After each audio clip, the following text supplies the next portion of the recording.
오늘 우리에게 주신 말씀 가지고 갓 프로젝트라는 말씀의 제목으로 함께 말씀을 나누겠습니다.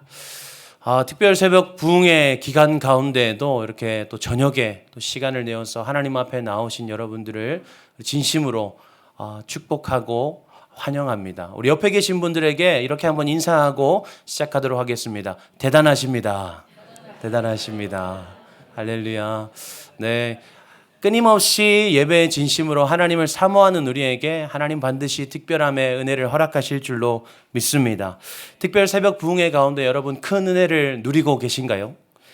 그러나 우리가 동시에 잊지 말아야 할 것은 우리에게는 새생명 축제가 다가오고 있다는 사실입니다. 그런데 이 두 가지는요, 별개의 일이 아닙니다. 우리가 특별 새벽 부흥회로 은혜를 누리는 것과 새생명 축제는 어떤 인과관계를 가지고 있는지 오늘 말씀을 통해서 우리는 그것을 깨달을 수가 있습니다.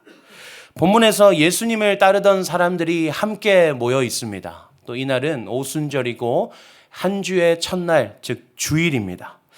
예수님을 따르는 자들이 예수님을 기념하기 위해서 함께 모여 있는 것이죠. 우리는 이런 모임을 교회라고 합니다.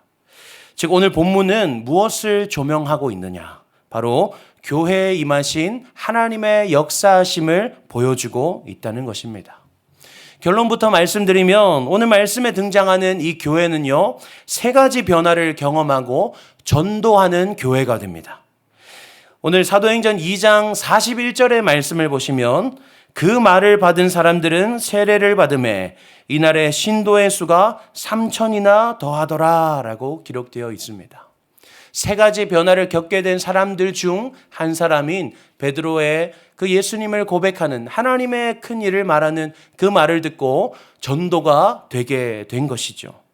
믿는 자들이 교회로 모이기를 힘쓰자 하나님께서는 그들에게 변화를 경험하게 하시고 전도하는 교회로 그들을 사용하셨습니다. 결국 우리가 특별 새벽 부흥회로 모이기를 힘쓰는 가운데 하나님께서는 우리에게 변화를 일으키실 것이고 그로 말미암아 우리는 전도하는 교회가 될 수밖에 없을 것이다. 왜냐하면 하나님께서 그렇게 행할 것이기 때문입니다. 할렐루야. 오늘 모인 교회 가운데 도대체 어떤 변화가 일어났는가? 교회 가운데 일어난 변화, 그 첫 번째는요, 성령의 충만함을 받았다는 것입니다. 그들은 함께 모여서 예배하고 기도하는 가운데 성령의 충만함을 입습니다. 성령이 충만하다는 것이 무엇입니까? 성령은 예수 그리스도의 영을 의미합니다. 그래서 성령이 충만하다는 것은 예수 그리스도께서 나와 함께 하신다. 예수 그리스도께서 내 안에 충만하다라는 것을 의미합니다. 예수 그리스도가 충만하려면 말씀으로 충만해야 합니다. 요한복음 1장 14절 말씀에 말씀이 육신이 되어 우리 가운데 거하심에 라고 기록되어 있습니다. 말씀이신 예수 그리스도, 우리는 말씀을 통해서 예수 그리스도와 함께함을 누릴 수 있고 말씀을 통해서 우리 안에 예수 그리스도를 채워갈 수 있다는 것입니다. 말씀이신 예수 그리스도. 결국 우리에게 주시는 말씀은요, 예수 그리스도의 형상이고 예수 그리스도 그분의 인격이며 예수 그리스도의 하나님 되심임을 기억하시기를 바랍니다. 우리는 삶을요, 말씀으로 가득 채워서 날마다 예수님의 마음을 깨닫고 예수님과 동행하는 삶을 살 수가 있습니다. 그리고 말씀이신 예수 그리스도와 함께하는 가운데 우리는 그분의 빛으로 말미암아 우리의 어둠을 자백하고 우리는 오직 그리스도가 필요함을 고백하게 됩니다. 우리 특별 새벽 부흥회 월요일에 들었던 말씀입니다. 나를 비워내고 예수 그리스도로 충만하게 되는 것. 이러한 삶의 변화를요, 베드로는 사도행전 2장 38절에서 이렇게 표현합니다. 베드로가 이르되 너희가 회개하여 각각 예수 그리스도의 이름으로 세례를 받고 죄 사함을 받으라. 그리하면 성령의 선물을 받으리니. 아멘. 세례는 내가 죽고 내 안에 계신 예수 그리스도께서 사시노라 결단하며 고백하는 것입니다. 예수님, 저는 이제 당신이 아니면 살 수가 없습니다. 죽을 수밖에 없는 저의 죄를 용서하여 주시고 생명 가운데로 저를 이끌어 주시옵소서. 제가 오직 예수 그리스도로 살겠습니다. 이러한 고백이 우리 안에 일어나는 것입니다. 그리하면 성령을 선물로 받으리라. 본문에서는 성령의 선물이라고 표현되어 있지만 원어를 직역하면 성령을 선물로 받으리니라고 표현하는 것이 조금 더 이해가 좋습니다.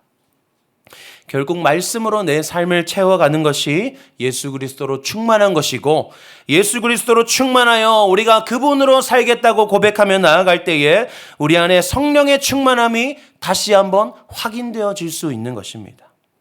우리는 지금 매일을 말씀으로 채워가고 있습니다. 물론 우리가 지금까지도 계속해서 경건의 시간들을 통해서 우리가 말씀으로 채워왔지만, 우리가 교회로 함께 모여서 주님의 말씀을 들을 때에 특별한 은혜가 있는 줄로 알고 있습니다. 얼마나 우리는 그 가운데 은혜를 누리고 있습니까? 이 시간을 통해서 우리가 말씀으로 오직 그리스도를 구하면서 우리의 삶을 채워갈 때에 반드시 우리 안에 성령의 충만함이 임하게 될 줄로 믿습니다. 우리가 이제는 3일 남았습니다. 남은 3일의 기간 동안 더 간절히 구하기 원합니다. 오직 그리스도만 바라보겠습니다. 오직 그리스도로 살겠습니다. 결단함으로 나아갈 때에 하나님께서는 오순절 사도행전의 그 초대교회 가운데 임하셨던 그 역사하심으로 우리 가운데 동일하게 역사하시고 충만케 하실 줄로 믿습니다. 교회에 일어난 두 번째 변화는요, 그들이 하나님의 시선을 품게 되었다는 것입니다. 그들에게는요, 또 한 가지 변화가 일어났는데 각기 다른 언어로 말하기를 시작하니라 라고 되어 있습니다. 당시 예루살렘에는 천하 각국에서 온 유대인들이 있었습니다. 경건한 유대인들이라고 본문은 표현하고 있는데요. 유대인이라 표현된 그들 중에는요, 단순히 유대인들뿐만 아니라 세계 각국에서 유대교로 전향한, 유대교에 입교하게 된 유대교 사람들이 함께 있었습니다. 유대교라 함은 구약 성경은 믿지만, 그러니까 하나님은 믿지만 예수 그리스도를 부정하는, 예수님이 이미 오셨음에도 불구하고 여전히 메시아를 기다리는 사람들을 의미합니다. 그래서 구약의 예언에 따라 예루살렘에 임하실 그 말씀을 기다리면서 이 사람들이 함께 그곳에 거주하고 있었던 것입니다. 이 성령의 충만함을 입은 자들은요, 당시 이렇게 예루살렘에 모였던 각국의 사람들과 소통할 수 있는, 이제는 그들과 대화할 수 있는 능력을 갖추게 되었다는 것입니다. 이것은요, 단순히 어떤 내가 다른 언어를 말하게 되었다라는 차원의 은혜가 아닙니다. 이제 그들의 시선이 확장되어지는 놀라운 역사입니다. 사도행전 1장 8절에서 예수님께서는요, 너희에게 성령이 임하시면 너희가 권능을 받고 예루살렘과 온 유대와 사마리아와 땅끝까지 이르러 내 증인이 되라 말씀하셨습니다. 땅끝까지 이르러 증인이 되라 말씀하신 것이죠. 그런데 그들에게는 문제가 있습니다. 언어의 장벽입니다. 그들은 히브리인이었고 히브리어 외에는 할 줄 아는 것이 없었습니다. 그랬기 때문에 그들에게는 이 말씀이 땅끝이라 함은 원수 삼았던 사마리아인, 그렇게 여겼을지도 모릅니다. 그래서 유대와 예루살렘과 사마리아에 집중한 채로 그들을 향해 복음 전하기를 힘썼습니다.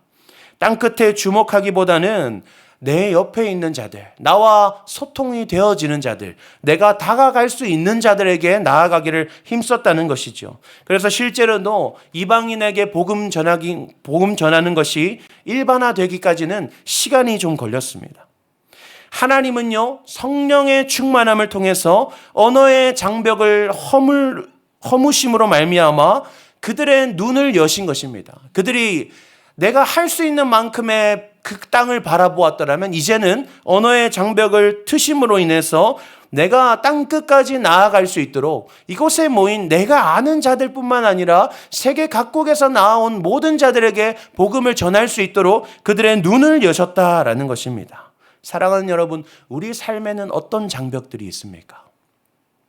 우리는 어떤 장벽으로 인해서 우리가 바라보아야 할 자를 바라보지 못하고 있습니까? 나와 아주 가까이 있음에도, 또 내 주변에 여전히 삶의 정답을 찾고 있음에도 불구하고 나와 그 사람 사이에 있는 어떤 관계의 장벽, 문화의 장벽, 성격의 장벽으로 인해서 저 사람은 내가 복음 전해야 할 대상이 아니야, 나는 저 사람에게까지는 복음 전할 수 없어 라고 혹시 우리가 생각하고 있지는 않은지요? 우리 안에 충만하신 성령으로 말미암아 모든 장벽이 허물어지게 되기를 소망합니다.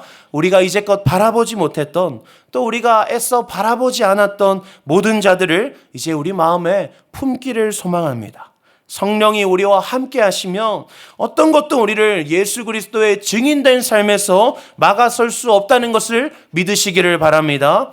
제가 20살, 21살 무렵 이제 신학교에 처음 들어갔을 때 그때 마음이 뜨거웠습니다. 내가 하나님을 위해 죽어야겠다. 내가 하나님을 위해 살고 하나님을 위해 죽기를 두려워하지 않아야겠다. 그럼 내가 무엇을 할 수 있을까?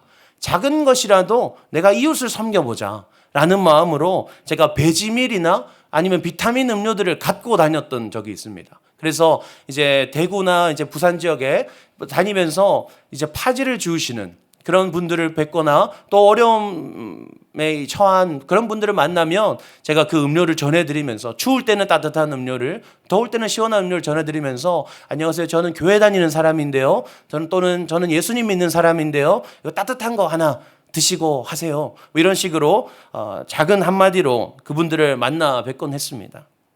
그런데 어느 날 부산역에 이제 기차를 타고 도착을 했는데 저기 나무 아래에 어떤 노숙자 한 분이 계시더라고요.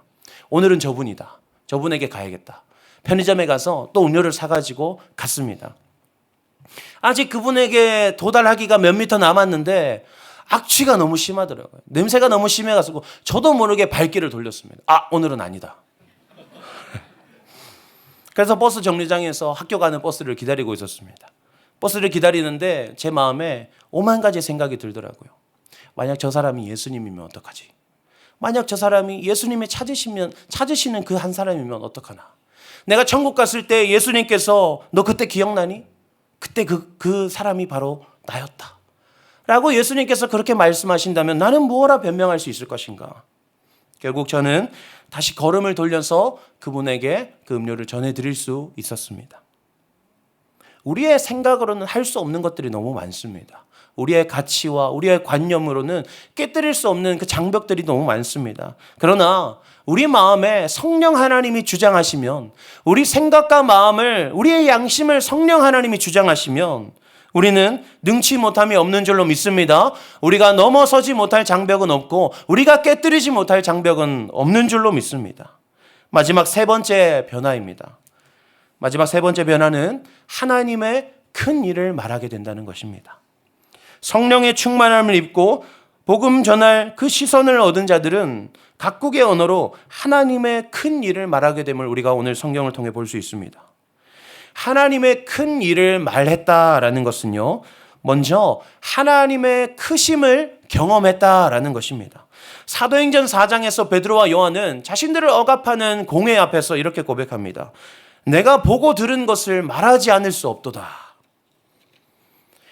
그들의 복음 선포에는 먼저 복음이신 예수 그리스도를 보고 듣는 경험되어지는 확신의 신앙이 있었다라는 것을 알 수 있습니다. 사도 바울도요, 다메섹 도상에서 예수님을 만난 후에 예수님을 증거하는 복음의 전도자로 삶이 변화되게 되어집니다.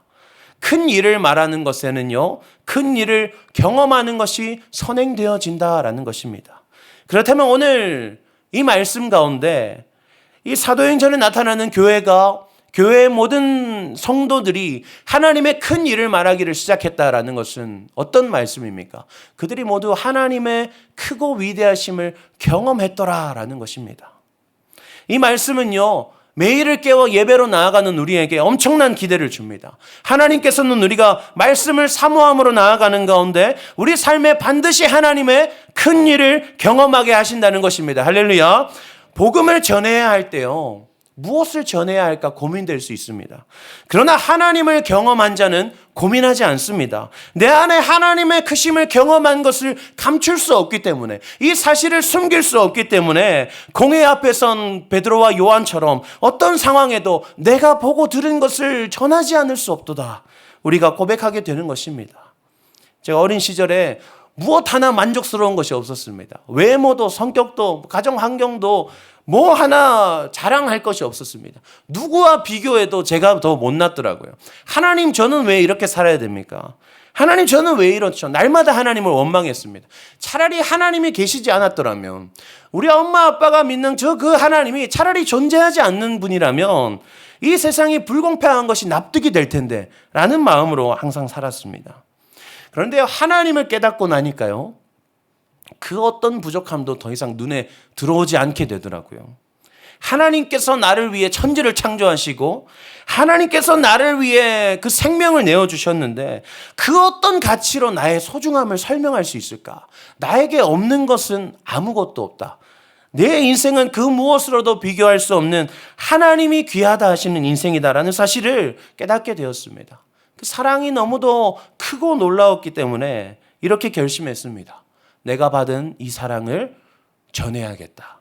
이 사랑을 전하는 데에 내 인생을 걸어야겠다 라고 생각하면서 그때부터 지금까지 나아오게 된 것입니다. 남은 3일의 특별 새벽 부흥회와 계속되는 예배 가운데에 말씀으로 역사하시는 하나님의 큰 일을 기대함으로 나아가는 우리가 되기를 소망합니다. 하나님께서는요, 반드시 하나님의 위대하심을 경험하게 하시고 우리로 하여금 그 일을 전하지 않을 수 없도록 우리의 입술을 변화시키실 것입니다. 할렐루야. 전도를 생각하면요, 너무너무 어려운 마음이 듭니다. 왜냐하면 내가 다른 이에게 어떤 이야기를 전해주어서 그것이 그 사람의 삶을 변화시킨다라고 생각하면요, 너무 어려운 일입니다. 내가 어떻게 남을 변화시킬 수 있을까? 결코 쉽지 않은 일입니다. 그러나 오늘 말씀을 통해서 깨닫게 되는 것이 무엇입니까? 전도는요, 내가 남을 변화시키는 것이 아닙니다. 내가 누군가를 변화시켜야 하는 것이 아닙니다. 말씀을 통해 내가 변화되면 전도는 되어지는 줄로 믿습니다. 내가 남을 변화시키는 것이 아니라 말씀으로 말미암아 하나님이 나를 변화시키면 전도할 수 있습니다. 성령 충만함으로 하나님의 시선으로 이 땅을 바라보고 하나님의 큰 일을 말하는 하나님의 사람이 우리가 되기를 소망합니다. 우리가 그런 하나님의 사람이 되어질 때에 하나님께서는 하나님의 놀라운 계획하신 하나님의 일, 갓 프로젝트를 우리를 통해 실현시키실 줄로 믿습니다. 아멘. 오늘 우리 믿음의 고백 이렇게 고백하시면서 나아가겠습니다. 우리 함께 고백하겠습니다. 오직 말씀으로 충만하겠습니다. 성령을 채우시고 눈을 여시고 입술을 주장하여 주시옵소서. 내 삶을 통해 하나님의 큰 일이 이루어지게 하시옵소서. 아멘.